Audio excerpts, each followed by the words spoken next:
tunataka iangushwe. Sababu ni sisi kama watu wa jua kali, sisi mapato yetu iko chini. Lakini hii kitu ikienda kwa katiba, sisi wakazi wa Migori ama watu wa Kenya, sisi tutaumia. Kwa ajili pesa saa hii Kenya haina pesa, watu wa jua kali hawapati pesa. Tukikuja kwa barabara hapa, mimi ni mtu wa bodaboda, tukikuja kwa barabara ikifika jioni atuendi na kitu kwa nyumba. Sasa hii gharama mingi Mheshimiwa Ruto akiongeza, sisi tutakuwa na shida sana. Hii budget nataka kusomwa. Nataka gharama ya maisha imeenda juu, mchele ni bei kali, sukari ni hivyo, unga hatuwezi nunua saa hii kwa sababu ya gharama imeenda juu. Tunaomba serikali hii budget nataka kusomwa, gharama ya maisha iende chini, vitu zingine ipunguzwe. Ndio tunaomba serikali kama watu ya Mandera. Kuna hii maelewano ya serikali au kuna hizo stories za manyumba, kuliko keep on concentrating on those issues of house. Hebu wajaribu kuangalia venye wananchi wanateseka huku, wamepandisha vitu juu. Like concentrate venye watashushia watu bei ya unga, sima, because watu wote hawako sawa. Alafu hii issue ya nyumba and whatever ikuja nyumba. Kwa niaba yangu mimi naunga mkono manyumba itijengwe ya serikali. Sababu kiangalia kibinafsi siku hizi unapata nyumba kama ni pesa kidogo shilingi 10,000. Kwa nini watu wanaipinga hii ya serikali ya kusema kwamba hii kuwe nafuu? Mimi mwenyewe naunga mkono hiyo manyumba, ingalao watu wetu wapate wala asiyoweza kulipa nyumba, wapate manyumba za bei rahisi. Mimi naunga mkono. Kwa sababu gani? Kama ni mambo na house levy, itasaidia mtu wa chini. Ukiangalia maeneo ya Kibera, kama wanaweza jenga manyumba, itasaidia wakazi wa pale. Kibera kwa katikati mji wa Nairobi. Na tunaweza taka nyumba mzuri. Kwa hivyo mimi na support finance.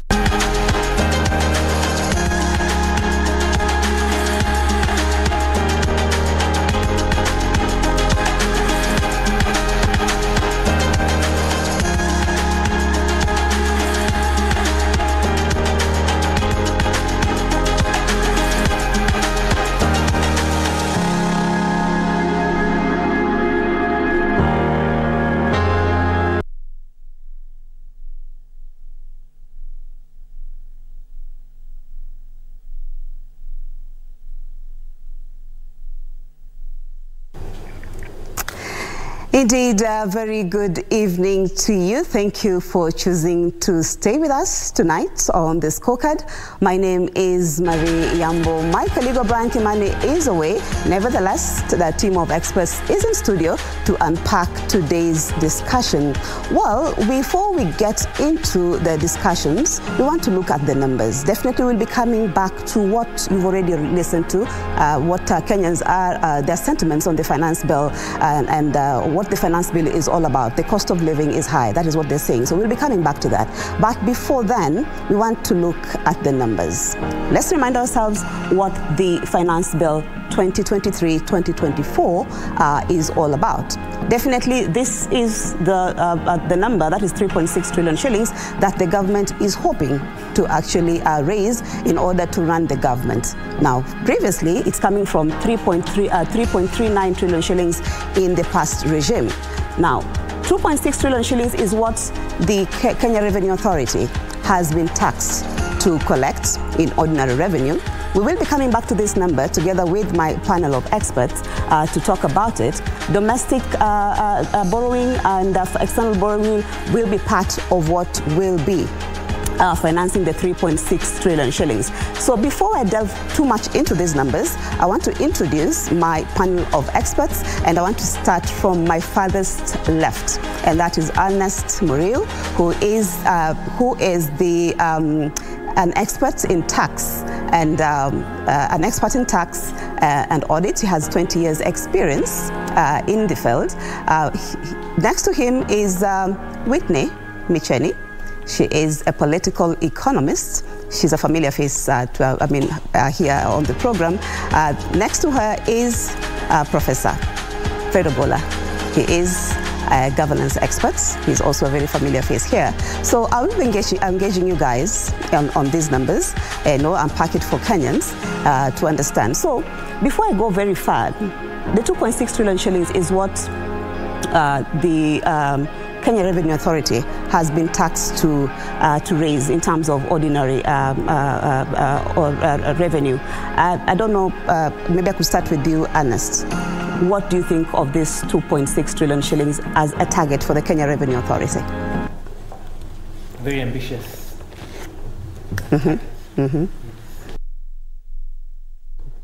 Challenging times. It will be a very tall order. Many businesses are struggling to generate enough revenue to be able to get a profit to pay taxes.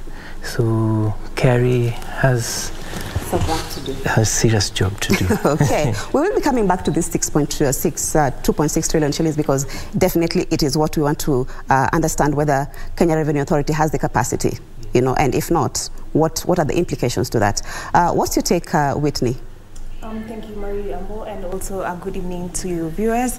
When I look at that figure, 2.6 trillion, in my view, that figure is completely unrealistic. As my colleague has said, it's overly ambitious. I do not think KRA will realize those revenues. Why? Because as we look in the current financial year, we have seen that KRA's target was 2.1 trillion, and we look at the latest data, which is April, I believe, 28th. They had collected about 1.57 trillion, and that's two months into the end of the financial year. So when we look at the trends for this financial year, I think on the higher end, what they could collect is probably 1.9 trillion. So when we look at the current year, 1.9 trillion in ordinary revenues, and also we're looking at the projected figure, which is 2.6 trillion, I think that's a tall order, and it's completely unrealistic, and I do not think that they will realize these revenues in the current economic climate. Okay, Prof. Yeah, thank you very much, viewers that have kept it at the scorecard, and also thank you very much, Mariambo, for this, and my colleagues for your comments. I think that the first thing you need to do, you read what is called the budget policy statement, BPS, and BPS is very clear that they are aware of the flattened revenue collection. They have raised that concern. They're also very much aware of the economic situation. We've heard rumors that there's COVID, and COVID is coming back. I'm sure these rumors are still going, but we don't know whether it's rumors or a fact, but I'm not a medical doctor. I'm sure official statements might come from Ministry of Health, whether this is true or not. With those things coming up, and also if you look at the fact that there has been more of the fact that the targets have not been met, and things are ambitious. But at the same time, let us look at this Kenya Kwanza government. Who knew they will be in power? So my only hope is that how the president made it in unprecedented manner to become the president with one stab, let him prove to us, and that's what will be his muscle. Remember, this is his maiden finance bill, his maiden budget. So let's hope that he can be able to collect this, because maybe say that those not getting the targets was because the finance bill had not been passed to allow him to collect the taxes he would collect. So let's wish them well, but of course, hope is not a strategy. Our fundamentals are true, and as O'Brien always says, numbers are stubborn. Yes, numbers are stubborn. So the 2.6 trillion shillings is exactly what we'll be unpacking, you know, as we move on. So when you look at our scoreboard here, the deficit is at 720 billion shillings. Domestic borrowing to bridge that gap will be at 521.5 billion, while external borrowing will be at 198 billion shillings. So when you talk about you know, bridging the gap in terms of you know, domestic borrowing and external borrowing, when you look at the domestic borrowing, where exactly is the government intending, for the sake of our viewers, Micheni, where do you think the government is supposed to, or where is the government supposed to get this money from? Again, thank you, Marie. Typically, the people who subscribe to government securities, we're talking about T-bills, we're talking about treasury bonds and treasury bills. It's personal, just citizens, but mostly we know it's banks who subscribe to government securities. But when we look at the past trends, and you have said 521 the government wants to source that in the domestic market, I would like to point it that that the Central Bank of Kenya has raised issue with that. They've issued that as a warning, because they're saying that in the domestic markets, there are a lot of liquidity challenges, and also, once the government starts borrowing, banks love lending the government because, it's risk-free, meaning it's going to crowd out the private sector who also intend on accessing credit from these banks. So where the government intends to get this 520 billion, which is in the deficit, is from private citizens and also banks who have high appetite for subscribing. But as I've said, it's going to be a tall order. As I've said, the economic environment is not very suitable for people to be subscribing. And also, we've seen in the past that the Central Bank of Kenya has also been floating the T-bills and the T-bonds. The T-bills have had a good subscription. They've been overly subscribed, but the T-bonds, which are over a longer period of time, they've been undersubscribed. And as we know, T-bills are mainly just for liquidity challenges, just cash flow challenges. But T-bonds is where we have probably the infrastructure bond, where they're longer than a year or 2 years. So I do believe that the government will have, it's going to be a tall order to raise that from the private sector.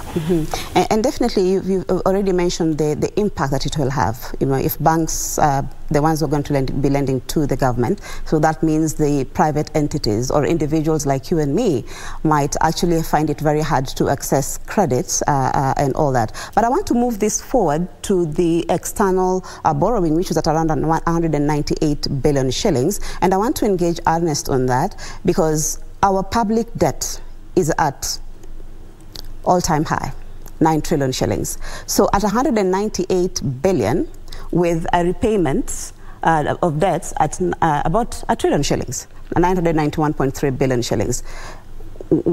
Does that make sense? That this is the amount that the government is actually putting aside for repaying of the debt at 991 billion, for this financial year, yet our debt is at 9 trillion shillings. Yes. Yes, so that's a very high percentage. That means you're paying about 10% of your debt stock.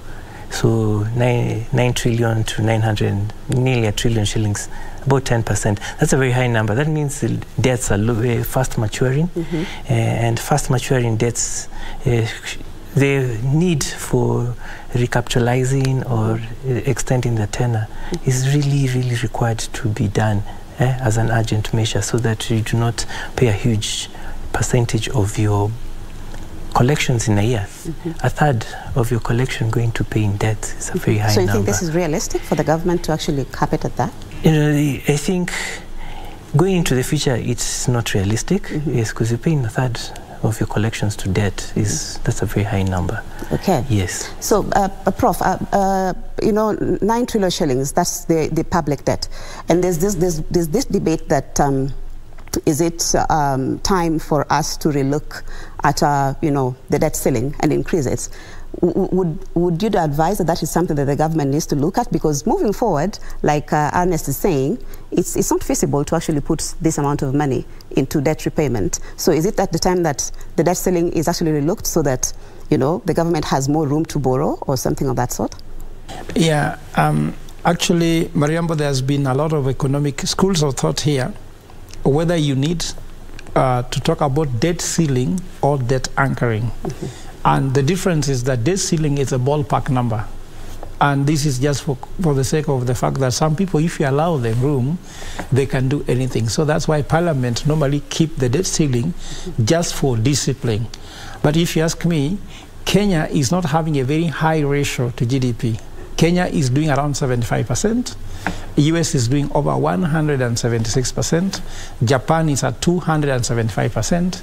And there's a country, I think in South America, which is doing 600 and something percent. That has actually gone the wrong way, because they were hedging on the fact, because they have in minerals, they can borrow money, invest in those minerals, be able to recoup them, and then repay back. And I think that the borrowing was not put in the right way. So the issue here, I don't want to focus too much on telling the president not to borrow. But then, what is the return on the investment when we take them? What are we putting them on? Now, if you look at the numbers there, she will tell you, if our development is 769 billion on development, and recurrent expenditure is 2 trillion, which means if we cannot collect more than 2 trillion, because that's what we need, if you can collect more than 2 trillion, then most of our money is going to go into recurrent expenditure. For now, that's what's happening. If we put money on things that can actually grow the economy, it can make sense. Now look at what has happened in the budget policy statement. The economic projection was supposed to be 6.1, and this has taken to 5.6. So does it mean that the economy, there's something that the chair knows, Ndi Nyoro, that we don't know, plus his committee members that we don't know? So for me, my concern is not that, because America is doing worse. During Trump, there was a very big discussion about the debt anchoring, debt ceiling. They increased it and blew it out of proportion. So what I'm trying to say here is that so long as they use it well, then the other challenge African countries have, which is most countries are having, is the issue of borrowing in dollars, collecting in your local currency, and paying in dollars. Americans have the luxury of even borrowing money from China in dollars and paying in dollars. And that's why other foreign currencies are now fighting. We're talking about de-dollarizing the economy, because they're believing the Americans have some bit of advantage. So according to me, there's no big deal about the issue of the debt ceiling. The debt ceiling is just for the issue to ensure that Parliament oversights that, but we are not in a bad shape so long as we are borrowing money and putting them on what we can count on. Okay. Actually, debt is an asset. Because, for example, look at the expressway. Expressway was built on a debt. Now, if we wait until we collect money to build the expressway, by the time we are building it, it will be more or less twice that price. But now that we have the expressway now, we have stopped anything like, let's say, volatility about the cost of building the expressway. We can only now pay back, and now expressway is an asset. But if you took 100% of the money for borrowing and put in the expressway and build it and becomes an asset, then convert that asset to revenue, it makes sense. But if some money was pilferages took place, then it's a problem. Okay. Thank you so much, Prof, for that explanation. So we'll look at the gainers in this particular, finance bill. Education has the highest allocation at 597 billion shillings, which makes up about 27% of the allocations. Energy, infrastructure, ICT sector at 422 billion shillings, followed by the health sector at 154 billion. Agriculture, rural and urban development being allocated 75.6 billion shillings. I would like to interrogate, we'll come to the education, why education actually gets the highest allocation always in the budget. But look at agriculture, rural development, rural and urban development at 75.6 billion shillings. That's just about 3% of the allocation. The Kenya Kwanza government, promised, to ensure food security. The subsidized fertilizer program was launched and all that. Ernest, do you think this is enough money to be able to support our farmers to produce more and even make profit for those who are in business in this particular sector? First, agriculture is a devolved function. So the bulk of the money that is spent on agriculture should come from the county budgets. So from a national government point of view, which is supposed to drive the policy, not so much money should be spent there that targets the farmer directly. The funds that go to the ministry should be at policy level. So I think that figure would be realistic in terms of driving the infrastructure at the national level and not at the micro level, which is targeting the individual farmer. Okay. Yes. Whitney? Thank you. We know that agriculture employs a majority of the Kenyans, though its contribution to the GDP has been declining over the years. We also know agriculture is a top foreign earner when we look at tea, when we look at coffee, when we look at horticulture. So I would like for the national governments and also the county governments to increase their share of the agriculture budgets substantially, and so that we can for value addition and also just to support the value chains of, as I've said, tea, coffee, and also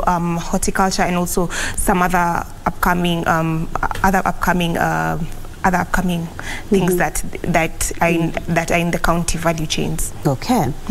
Prof, education always receives the highest allocation in terms of budget allocation each year. This time it's at around 597 billion shillings, 27% allocation. Why is this so, just for our viewers to understand? Yeah, what you understand here is that the government declared education is a public good, just like health, but just like food security. But the government has two levels of free education. Before, there was no free primary education. It came with Kibaki. That has remained. Now, even the government declared free secondary education. And now, interestingly, Meriambo, is that the Kenya Kwanza government promised us free tertiary education. I think even Azimio promised the same thing, but it doesn't look they have implemented it. So in fact, if they implement the pre-tertiary education, that figure will go up. But now if you look at agriculture, many people do it for subsistence, so the government does not have to play any role in that. And that's why you can find, for example, though food is eaten in every household, it has not been like, let's say, free food. Can you imagine any government in the world saying every citizen will have free food?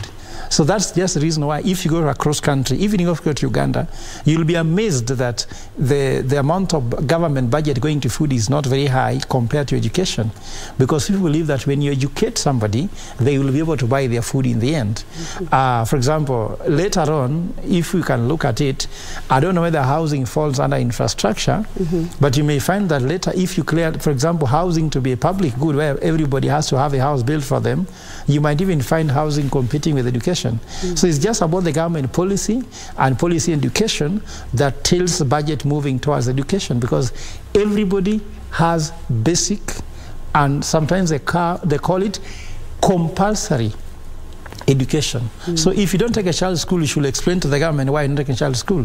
And therefore, that's why you find that is something very high. But if you don't eat, you saw, sorry to say, there was a joke that some people are even fasting to death. So it's not compulsory now. We are hearing that you should be taken to prison and forced to eat. You see, can you imagine that? Yes. But education is a must, and government ensures that you must have free, compulsory, primary and secondary education. After that, you can decide what you want. Yeah. And just to mention that with the new curriculum, the CBC, so we have the junior secondary school implementation that needs to be done. So that also can probably explain why some of the majority of the allocation is also in that particular ministry. So let's start unpacking. Remember, there's some infrastructure that support education, but indirectly, and even there's some money hidden in that infrastructure that actually can help education. Yeah, so there is a correlation in all these things. Even health, there's some budget which are health related, but actually they support education for the children. So education in all countries tend to become the biggest contributor to budget. Okay. Now, we backtrack a little bit to the 2.6 trillion shillings that at least you've agreed, that is very ambitious, for the Kenya Revenue Authority to be able to can I say, raise in this particular financial year. But still, that's the target. So what do you think would be the challenges for the Kenya Revenue Authority? Because you've clearly said it's very ambitious, and there are instances that the Kenya Revenue Authority has actually failed to meet its own targets. So what are some of those challenges that would make the Kenya Revenue Authority not to? So this Finance Bill 1 proposes to increase the turnover tax rate from 1% to 3%. I think that segment of the economy that they're targeting to increase revenue from will be a challenge, because you're dealing with a micro trader. This is a person whose turnover is predominantly less than 10 million shillings. Those people do not keep records. They are not easily found. You need a huge staff complement to be able to go to where they are. So people walking around, probably the same way the city council does it, walking around to every shop, ensuring that you've paid your council license. So probably they'll have to do the same. But unlike now, council license, which is paid once in a year, this has to be paid every month. So the infrastructure, the personnel required to pursue that amount of people. And then, of course, there's also the risk that there will be corruption, that money would change hands just to ensure that people don't pay the right amount of money. And also there's a challenge of, is turnover tax at 3% the right tax rate? Some of these items that they do sell at that level have low margins. So if you're taking 3% from the top line, that means it can be a huge percentage of someone's profit. So that means you're reducing the trader's profit. So you're disincentivizing him from doing his business. So that, I think, it has to be looked at. I did not see like the finance committee in the highlights that so far we have addressed that particular concern. It's been a huge concern. We don't know how they will address once you see the details. Of course, then there's the VAT. VAT on fuel especially, and of course there are many other VAT things they've done. They're moving fertilizer from zero-rated to exempt, and many other items that are being moved from zero-rated to exempt. That may increase the amount of money they collect, probably, but of course they may have the reverse effect. They may disincentivize the consumption that is. So just hold that thought, Prof. And Whitney. We just want to take our first break of the program. We will be back, still wanting to interrogate some of the challenges that the KRA might actually be facing in terms of raising the 2.6 trillion shillings in this financial year. But stay with us. Remember, we have the question of the day. On which sectors would you want the government to spend more and why? So that was the question of the day today. So we'd like to hear from you. Which sectors you think the government should be spending most of the budget and why? So we'll be back in just a short while.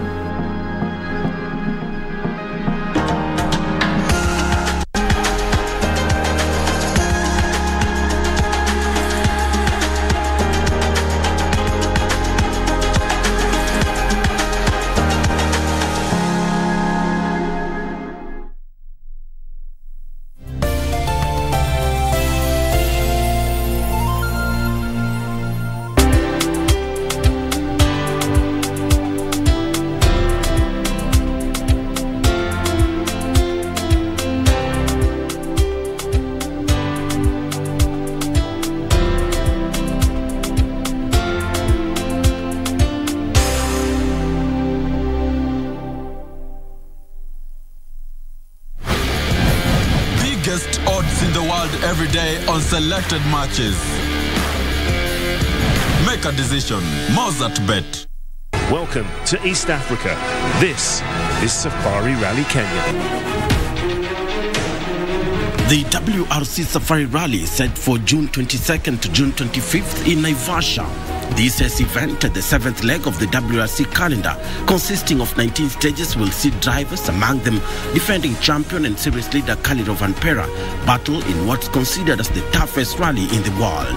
KBC Channel 1 will bring you the action to your living room, where a total of only 5 stages will be broadcast live on KBC Channel 1 and the Shakedown exclusive on our Facebook page. Catch the WRC Safari Rally on KBC Channel 1, your true sports partner.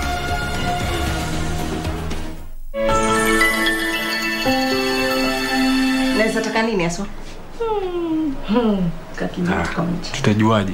Yaani hata uwezi jiambia kuwa waweza tafuta kijimtu. Watu wengi hawana kazi huko nje. Waweza tafuta kijimtu kikafanya hii kazi tukamlipa. Nashuku mume wangu amekufa. Amefanya nini? Amemuua. Pato. Umeelewa tu, you are drunk as usual. Nini kimewaleta kwa nyumba yangu? Tumeambiwa kwamba kuna mtu ameuawa. Yuko wapi?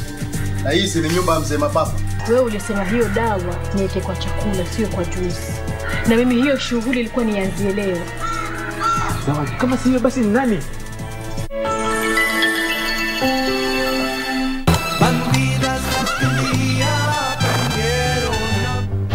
Professor, it's me, Vicente. Are you in? He didn't even stop to taste the food. Well, did he say where he was going? No, he just made some calls on his phone and then he left without saying anything. Now, what do you want from me, Olegario? Your friendship.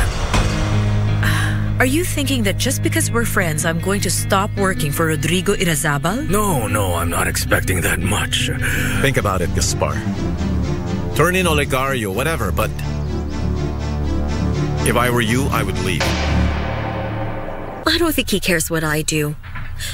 He's already found a replacement anyway. And so, I think the best thing is to go as far away as I can from this house. Las bandidas.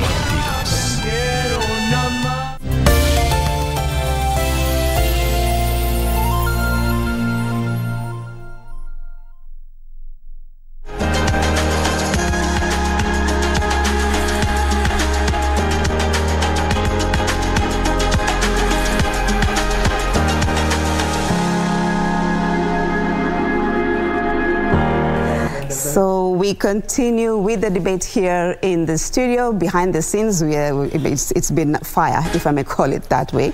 And so we're talking about the Kenya Revenue Authority and whether it has the capacity to raise the 2.6 trillion shillings that they've been taxed with in this particular finance bill of 2023-2024. We've heard from Ernest, him being skeptical about it.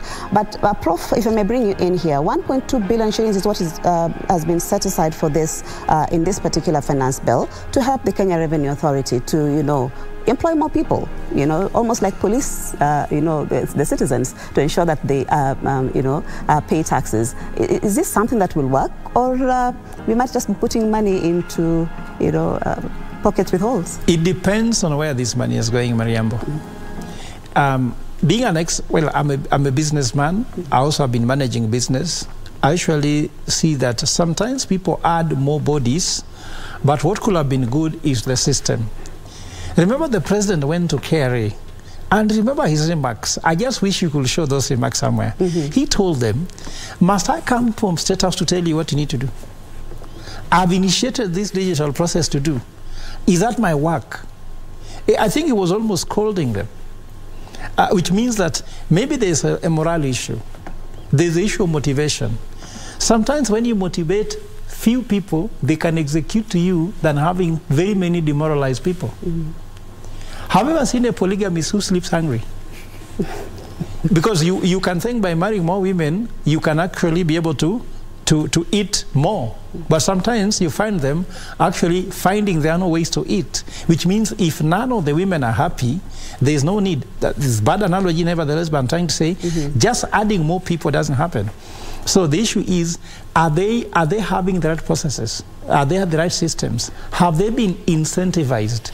Like, for example, I was trying to say that even the guys who actually help leakages of revenue, do you know that there's a lot of collusion that takes place between the taxpayers and the taxman themselves, or the taxwoman? So we are looking at, for me, I'll improve the processes, systems, and structures. If I'm the president, what I'll tell them, I've given you a target of 2.6 trillion. Tell me what you want, but give my target. But going to tell them how to do it, what to do, and the rest doesn't help. So if they ask you, change the finance policy to do this way so that I can collect taxes, fine. But defining for them like small children, maybe this is the reason why they say, you're the one who told us how to collect it, and it's not working. Remember the famous story about Jesus at the Lake of Galilee.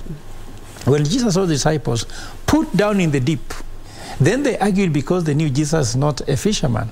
But Jesus insisted, I'm not a fisherman, but put down in the deep. Jesus knew exactly. Maybe with the president, maybe something that we don't know. That's what I'm trying to tell you. President William Ruto is that guy that you might think there's something he doesn't know, and maybe it surprises you. So many people were on television set predicting how and saying, I think he has just come to try, he will win the next time, and he won the first time. So according to me, I'll give me the benefit of doubt, but my point is, throwing money after people doesn't help. Look at the other thing about rebranding of KRA. How much money has been set aside? Around 11 billion shillings to rebrand KRA. Will rebranding KRA from Kenya Revenue Authority to Kenya Revenue Service improve? If you ask the staff members, can you rebrand? Will they prefer this money to go into incentives to make them happy, or change the name from Kenya Revenue Authority to Kenya Revenue Service? So the questions are very many here. And I'm sure that as far as I'm concerned, there are so many staff who are not really busy working. Let's do the maths.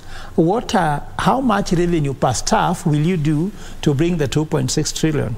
And you might discover that the more numbers you add, the more that revenue per staff goes down, and therefore it doesn't work. For me, I will have given these guys a KPI, revenue per staff. You can have so many people supervising, very few people actually doing the actual tax collection. Should you have it? And Miriam, I'm sure you must have traveled to Uganda. These are amazing. When you go to Uganda, you find 3 people in the immigration serving you to come in, 3 people, supervised by 9 people. So ask myself, don't you just have more people clearing you to enter and to exit than having more people supervising 3 people, 2 people to clear you? So there are too many layers in KRA. The president could have flattened these layers and ensure there are more people working than more people supervising, and there are people on the ground telling you why you can't do this, why you can't do it. And I'm sure the people who have a lot of work is Ernest, because Ernest is a tax expert. There's going to be a lot of things to tell people, because some people don't know after this tax bill or finance bill passes what they need to do and what they need not to do. Dispute thing where they said if you have any dispute, you have to deposit some money. Where will you deposit this money? When should you deposit it? When can you have it back? So there are so many clouded things here that actually people need to go and crunch. And maybe people like Ernest, I'm sure people are going to earn more money in this economy are tax experts than those of us who will be paying the taxes. So Ernest should be getting rich very soon.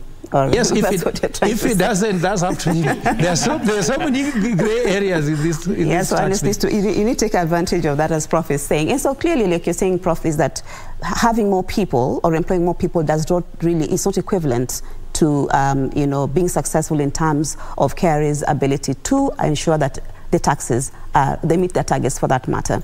And Whitney, I'm thinking about the government saying that 5,000 of its services will be digitized. We already are, filing taxes or digitally and all that. But are there areas that probably the government needs to look at to tighten the noose, in terms of the digital platform, or at least technology, so that more Kenyans are able to pay their taxes? Thank you, Marie. As you've said, the government has put in measures to advance the many technological advancements in the KRA system. We have iTax. We've also seen that they've introduced the e-teams, and also they have the ETR machines. Meaning, especially we've seen that in the betting sector, where they've integrated their systems with the in the betting sector, they've integrated their systems with the KRA. Meaning they remit the withholding tax in real time, basically, in real time. So if there are any loopholes, I do not believe that there are many loopholes. Maybe the loopholes would come in where there's tax evasion or something like that. But in terms of technology, I do believe that KRA will get a good percentage of its taxpayers complying with the taxes that they're meant to be remitting. But just to add up to the conversation that we're having, KRA might encounter challenges in compliance. Especially, we've seen that in the finance bill, there was a proposal where they were saying that withholding tax and excise taxes should be remitted in 24 hours. But we've also seen that the parliamentary committee has come up and they've amended that to be for the tax to be remitted in 5 days. I do believe that that's an administrative burden. I think businesses will find that as a tall order. It will be a bit impossible to be remitting taxes, be it in 24 hours or even 5 days. So I think there probably KRA might find itself probably most of the time just penalizing businesses, because I still think that is a tall order for businesses to comply with that provision. Ernest, KRA 2.6 trillion shillings is a huge amount, you know, out of the 3.6 trillion shillings that Kenya Kwanza government, seeks to raise to be able to run the government and development projects and all that. So what are the implications when KRA does not meet these targets? Borrowing more, of course. Cost of interest goes up. Yes. Of course, then if they don't meet the collection targets, pending bills. So for those who are supplying to the government and those who are lending to the suppliers of government, you're talking about bad debts, people being auctioned, yes, people losing their property. So failing to meet these targets when people have spent some of these amounts, yes, it will be very catastrophic to the economy. Yes, especially now with that cost of everything has gone up with the deflation of the Kenya shilling. We're talking about 140 shillings to the dollar. That means for every imported item, raw materials, essential goods like fuel, they become more expensive. So people will suffer in the economy. There's a ripple effect. Yes. Prof, just recently we had about the school capitation delayed and all that. Are those some of the implications that actually happens because of failure to raise enough, money to be able to disperse to the different sectors? To quote the president, he said, "We will live within our means." Yes. So I think somehow the president is not being very clear, but maybe somehow rather he's trying to tell us, let the issue of tax collection become everybody's responsibility. Which means that if he goes back and check and realize we don't have enough money, he will simply delay something. Like now, for me, I think what it is missing in this discussion, counties were given a target, and the last financial year, they only met 27% of the target. So counties are not being told to collect, yet they'll be asking to be given money for the county. I think the president, maybe, I don't know whether he's told the chair of the Council of Governors, but I think the president needs to make a serious statement to the counties and tell them, excuse me, brothers, you will be looking for money from me. Meet your targets. Actually, when I look at the figures, by the way, I'm just forgetting the absolute figures, but I know that there's Treasury calculated the potential for county revenue collection. And then they were given 35% of their potential. And they never met to even meet to collect 35% of their potential. They fell short of it by a significant percentage. Meaning that some people are just sitting back and say, President, give us money. And everybody's looking at the president in everything. Mary Yambo, let me tell you what, it's so hard to be president of Kenya, much more than America. You know, America can have states where things are working. But for you, everybody's looking at you. Anybody who is hungry is looking at you. Somebody who is sick is looking at you. President, give us. Yet he's just one person. I'm not trying to say that I'm trying to justify for him, but some people just looking at him. What are the county government doing? We have MCAs. What are some of the strategies? Because now I've heard that over 19 counties will down their tools, MCAs, because they want salary increment. Have they gone to county assembly to pass certain policies, or if you like, ways on how tax can be collected, or they are downing their tools, they are waiting for the president to announce, now, come back to work, and add your salary by 30%. To be paid by what? I think this is what is missing our conversation. Maybe our brother, Reggie, can come in quickly and tell them, excuse me, I'll give you the money you give me. Maybe this conversation needs to be had between county government and the rest. If I go to a country where I live in Spain called Catalonia, Catalonia gives Spain 30% of the revenue they collect.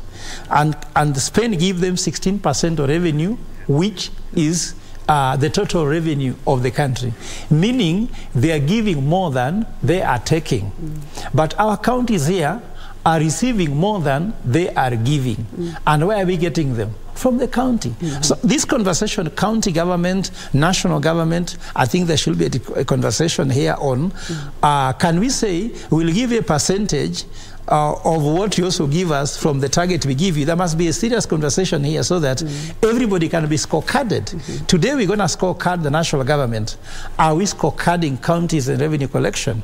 Some of them just collecting land rates, which is very easy and is among the highest revenue collection happens. Nairobi County, look at the figures, you realize that they have pending bills, like my brother says, but do they also have pending revenue collection? We need to discuss about that as well. Okay. And you know, like you're saying, land rates being the easiest for the counties to collect, it brings me to the question of, you know, the tax that we as Kenyans are grappling with right now. 16% tax on petroleum products is one area that everybody is like, if you do not touch on this one, no matter what you do with the rest, like what the Finance Committee has recommended, the proposals that they've recommended to Parliament today, it looks like for as long as the 16% VAT on petroleum products is high, then it really doesn't really touch so much on the cost of living. But before I get into the issue of you know, the cost of living, Whitney, maybe we could talk about you know, the tax base, because that is another area. 17% of Kenyans are in formal employment. They are the ones bearing the, can I say, the highest burden of you know, taxation, compared to, is it almost like 83% who are in the informal you know, employment. So would there have been other innovative ways for the government to look at in terms of raising these taxes? Thank you, Marie. Just to give numbers to it, to your percentages, we have 3 million people who are employed in the formal sector. We also have another 3 million who are registered businesses, registered as taxpayers. But when you look at the total labor force of Kenya, there are 19 million people in the labor force. Meaning when we do, meaning like 13 million people have not been netted into the tax bracket. So which incentives can we use so that we can rope in the informal sector to the formal sector? I do believe that the government can also just, by providing some incentives to the informal sector, because as we've said, 13 million people have not been netted into the system, and they could be of substantial. They could increase the revenue substantially. Meaning some of the incentives, when we look at the informal sector, some of these businesses operate just in the open markets. Maybe we could start by building for them like stalls or something like that. Then once you integrate them when you get them into the stalls, maybe now you can start, you know, probably asking for some taxes from them or just something. But there's no way you can just come without any incentives from the government and then you start asking for taxes from the informal sector. Meaning, I do think that the government needs to be more creative, more innovative in netting the informal sector. But we had seen that in the finance bill they had proposed the turnover tax from 1% to 3%, and also it would net in the people who have a turnover of 500,000 annually. Those are, of course, people who like earn 40,000 in a month. That's definitely the informal sector. Most of them are in the informal sector. But we have seen that the Parliament has also revised that to have people who earn 1 million as a turnover to 25 million. That's the proposal from the committee. So I do believe that's one step in trying to bring those people into the formal sector. But as I've said, there must be incentives to be given to the informal sector. Exactly. Talking about incentives, Ernest, you know, the 16% VAT on petroleum products has really rubbed the manufacturing sector, can I say it the wrong way? In what sense? They're saying that if this is affected, then the chances of Kenya losing, you know, their investors, international investors or private investors to other countries is going to be inevitable, number one. And secondly, Kenya Kwanza government came into office promising to create jobs. So what's your take on that? Because at the end of the day, if, for instance, you know, you have your factory here, manufacturing something like Indomil, for instance, and takes its, you know, a business to one of the neighboring countries or something. Definitely, that's a loss of jobs. What's your take on that? Yes, Manufacturing industry is still a very nascent or small proportion of the economy, and it still needs to be grown, and to be grown significantly to the level that we move away from agriculture dependency to manufacturing dependency. Increasing taxes against the manufacturing is not a good thing, and if any cost that increase your cost of production is going to reduce the investment that we put into manufacturing. So one of the alternative ways then a manufacturer would have to do is probably move or relocate his business to an SEZ, which has better tax regime. It has lower corporation tax rates. It has zero VAT on their inputs. So they'll only pay VAT at the point of removing the product from the SEZ zone. So that way then probably you'll be able to keep your cost of manufacturing low, and probably you'll be able to then be able to sell your products at a relatively cheaper price. And probably you could also be able to target export market if you're producing from an SEZ location, which then probably could increase the amount of foreign exchange that we earn into the country, and also increase the labor that is employed in such factories. Yes, so location of your business is something to look at. Yes. But then that would only, if you're talking about special economic zones, Prof, that would only give a chance to the big investors. What about the small people who want to start their businesses, you know, manufacturing or something like that? Where does that put them? Actually, remember on the scorecard, we discussed about the government foreign policy of attracting businesses to come here. And I was in a hot discussion here with O'Brien, who always asks where are your sources. And I told O'Brien that the big businesses don't need these trade negotiations because they have enough money to deal with the risks of doing business. For example, Coke came here without any trade negotiation. The IBM, Google, and the rest, they have the money so they can deal with much risks. Smaller businesses need an enabling environment because their margin of error is almost zero. The more your margin of error moves towards zero, the more you need more stable environment. But the more your margin of error moves towards 100, the more you have leeway to play around. You have pocket money to make mistakes. But you see, small businesses don't. So I believe that those special economic zones and all trade negotiations were created to help businesses that do not have enough capital to be able to take certain risks. But there are some businesses that can come here, stay for 10 years, then shut down and go somewhere else, and they're still alive. Some of them, when they come here and they get it wrong, they die here. They cannot go anywhere else.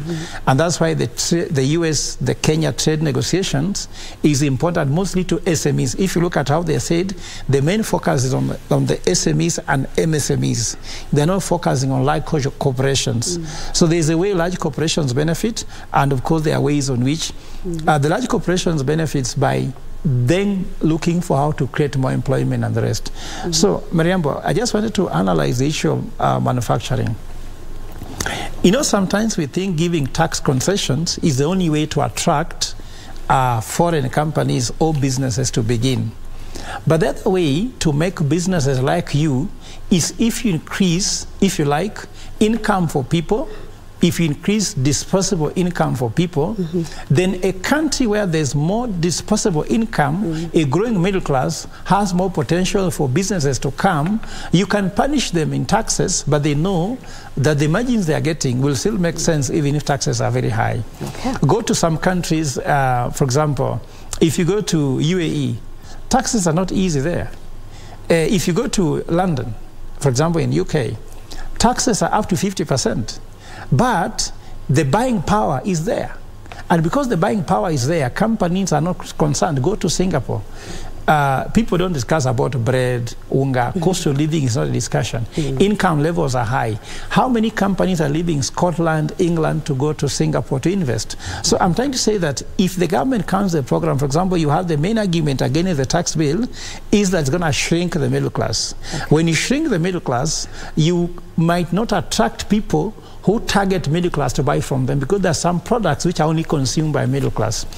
Fortunately, now we are taxing cosmetics. Now, cosmetics nowadays is consumed by, is it? Both men and women, actually. But also at the same time, even the low level are also consuming cosmetics. Exactly. They might be very poor quality, but they still want them, because nowadays beauty has become the currency. So I'm trying to say that if you look at different incentives, increasing disposable income is very key, and that's why some governments realize that if they offer free education, free healthcare, they release middle class to buy other things, and therefore they become attractive. For example, if you go to Europe, they are a shopping zone. How comes when people go to Europe, Kenyans normally think about the day for shopping? Because in Europe, people have food sorted, they have healthcare sorted, they have education sorted. In simple terms, their systems work. You know, even when you compare ourselves to Singapore, Korea, and all that.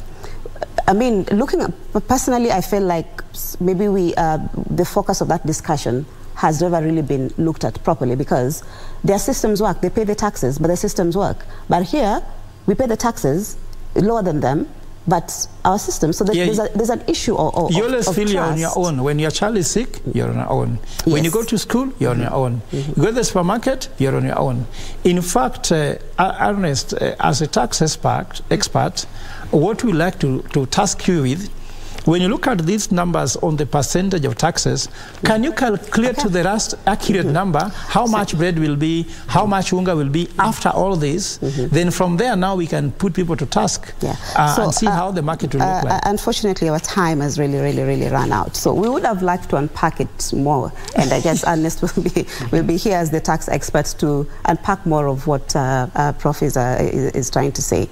So, but before we end, you know, as usual, this is the scorecard. And so very quickly, we want to look at areas that we would like to, you know, give our score in as far as this finance bill is concerned. So I'll start with Ernest. The quality of this finance bill out of 5, how would you score it? Out of 5? Yes. There are good things, there are bad things, the terrible things. So how do you take the average of that? Huh? It's a serious challenge. I'll put it at 50%. At 50%? Yes. Wow, yes, because so the bad things really do affect the good things in the bill. Okay. Yes. I'd give the finance bill 1. I do believe the far-reaching implications of especially the VAT on petroleum products, which is being scaled up to 16%. I think that negates every good proposal that's in the finance bill. Okay, perfect. Wow. Which you see is now 2.5. I would be able to give 1.5 in a scale of 1 to 5, 1.5. Why this is critical to me is that the finance bill, though much talked about, there was no clear discussion, an engagement, intelligent discussion as to why this, why that, rationale. For example, like I said, when they reduce it from 3% to 1.5 on housing levy, they have not told us whether they will still continue building 250,000 houses per year or not, or whether they'll build at all. They have taken the money that will be contributed by the employer. Will they be able to meet this target? So we do not know. If they clarified, that is important. The second thing, the economy was supposed to grow at 6.1% projections. They have taken to 5.6, but they haven't told us what they know that we don't know. So according to me, there are so many things which remain not just good, bad, and the ugly, but also grey. There are some things which are grey. 1.5. 1.5. So thank you very much, lady and gentlemen. Our time has run out. We would have loved to continue, you know, unpacking this particular topic. But remember, we had asked the question of the day, which was on which sectors would you like the government to spend the budgets? And I'll just read maybe just a few of it. So David Njoroge is saying, no, actually Ronald Njuguna, is saying health and agriculture, everything else will toe the line. Bernard Waburi is saying health, many Kenyans are getting poor because of the hospital bills. Yutman Psycho is saying energy sector, with cheaper energy, the cheaper the cost of production and food. So thank you once again for coming in. So everybody is touching on areas that they think would reduce the cost of living. So thank you also so much back at home for taking the time to engage with us. We hope to see you again next week. My name is Marie Yambo.